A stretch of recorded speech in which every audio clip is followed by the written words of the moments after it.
I'm here today with Kailen Rosenberg, known as the Love Architect and the author of Real Love Right Now, and with Betsy Broyles Arnold, a founder of the Ray and Barbara Foundation, a foundation designed to help families and caregivers who are caring for a loved one with Alzheimer's or dementia.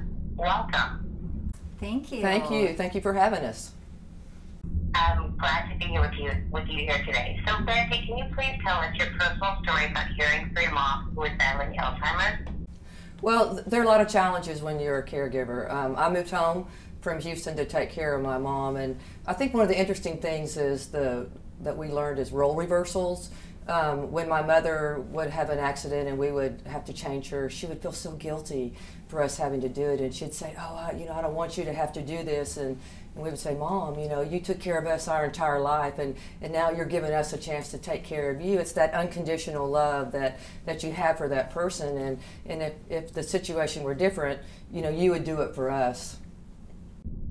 What you're talking about is this unconditional love, and Kailen, with such an increase in rate of Alzheimer patients in the coming years with the baby boomers aging, what does that mean? What does unconditional love look like when you're caring for somebody with Alzheimer's? Right. Well, as we have over 15 million caregivers today for people with Alzheimer's, and these are people that need love. Love is not just, on Valentine's Day, it's not just about chocolates and roses, even though that's fun to receive and to give, but it's really about honoring one another and looking at sort of the, recognizing the unsung heroes that are there to love on their loved ones and to teach people that unconditional love is also about loving oneself. It's about really taking care of oneself so that you can really love on and take care of the person that really needs you.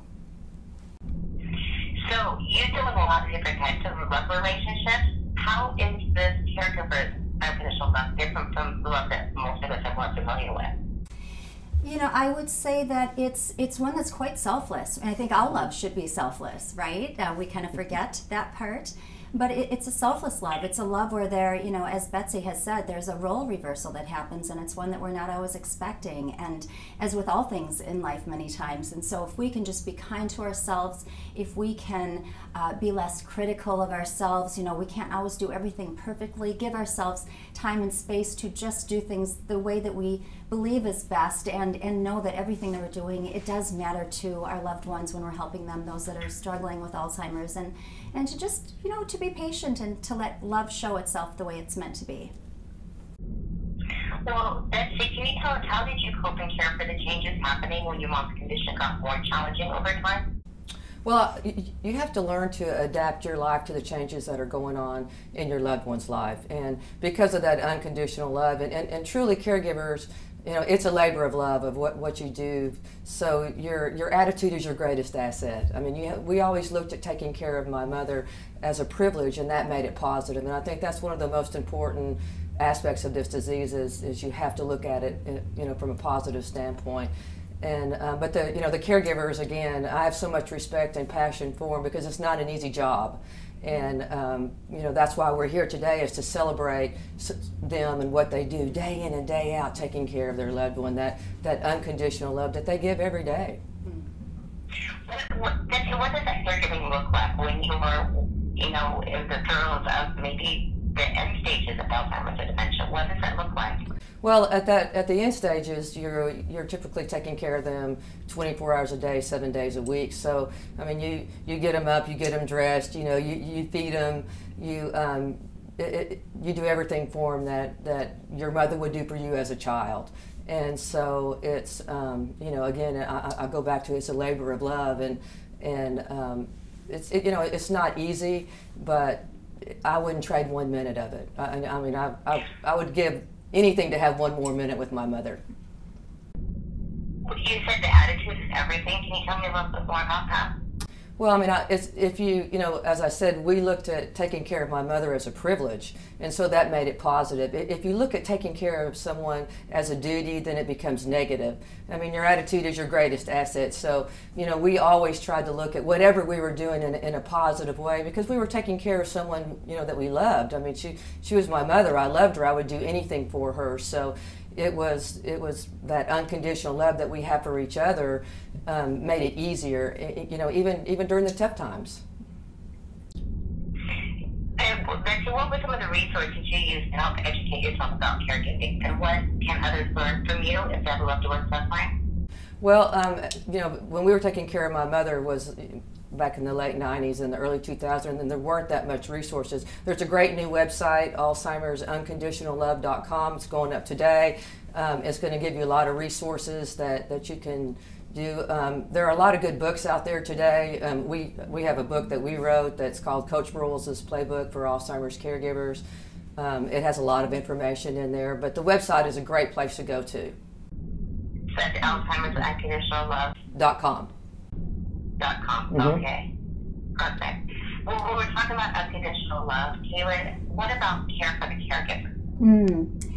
Well, again, teaching people to love on themselves, we so easily forget to do that, especially, geez, I don't mean to sound sexist, but, you know, as women, as mothers, as, you know, we're so good mostly at giving to others and not ourselves. And so just being gentle with ourselves, being kind to ourselves, not being so hard on ourselves, taking that time, you know, not to feel guilty, to take that time to just nurture yourself, whether it's a moment of meditation, it's sneaking out for a pedicure, it's just being kind to yourself and honoring that mind, body, and spirit so you can be present and continue to love on yourself so again you can love on the person that you're taking care of. But again, I'm really, part of this is to just really teach us all as a planet to just be kind and to love on one another, because we never know who's struggling.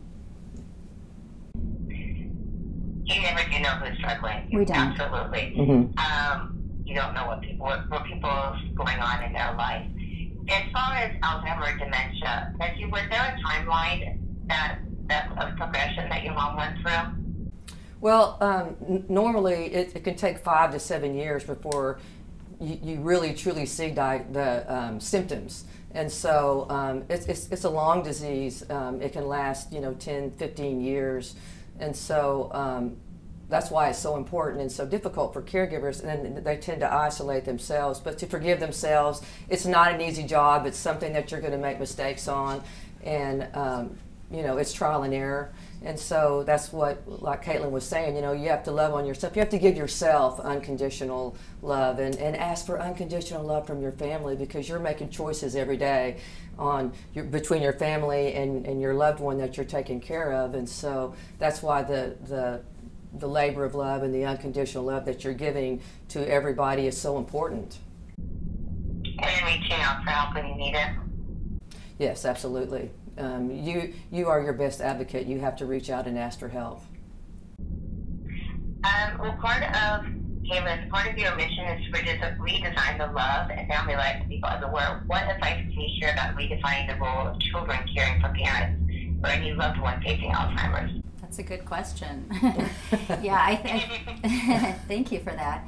I really, not only do I think, but I've heard more so recently, even, spending time with Betsy's daughter, that there is a whole category of people that are also the unsung heroes, right? They're the people, the kids, the children, the family members that are there to love on unconditionally and support the actual caregiver of the loved one with Alzheimer's, and they're kind of hurting too, right? They're crying out and they're needing love and they're needing attention, and they don't want to be forgotten either.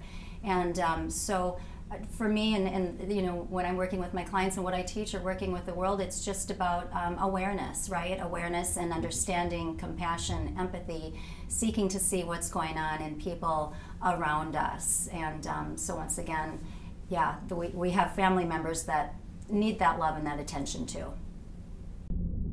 I really like that, bringing awareness and understanding and empathy to the situation. Yeah. And I also think maybe perhaps bring a little bit of humor to people's day-to-day caregiving. It's got to be overwhelming at times. So any reaching out has helped. So resources, I'd like to leave my readers with is Alzheimer'sUnconditionalLove.com, and you mentioned something else. Betsy? We have a book. It's called Coach Broyles' Playbook for Alzheimer's Caregivers. It's just a book that's for caregivers, that helps you with the disease and helps you understand it and the stages, and gives you caregiving tips on how to take care of your loved one. And one point I want to make too is that, yes, tomorrow's Valentine's Day and we're celebrating this unconditional love, but really we're celebrating something that this is every day of their lives, something that they need to celebrate and be proud of what they're doing and for their loved ones. So it's an everyday celebration. They're, like she said, they're the unsung heroes. I like that. That's a good way to end this interview, that this is love that we need to share every single day, especially for those unsung heroes, caring for families with Alzheimer's or dementia. Well, thank you very much for all of this technical information. I know it will be very helpful to my readers and anyone that is going through, the needing to care for somebody that is suffering with Alzheimer's or dementia. And the playbook, where can people access that, purchase that? You can get it at Unconditional.Love.com.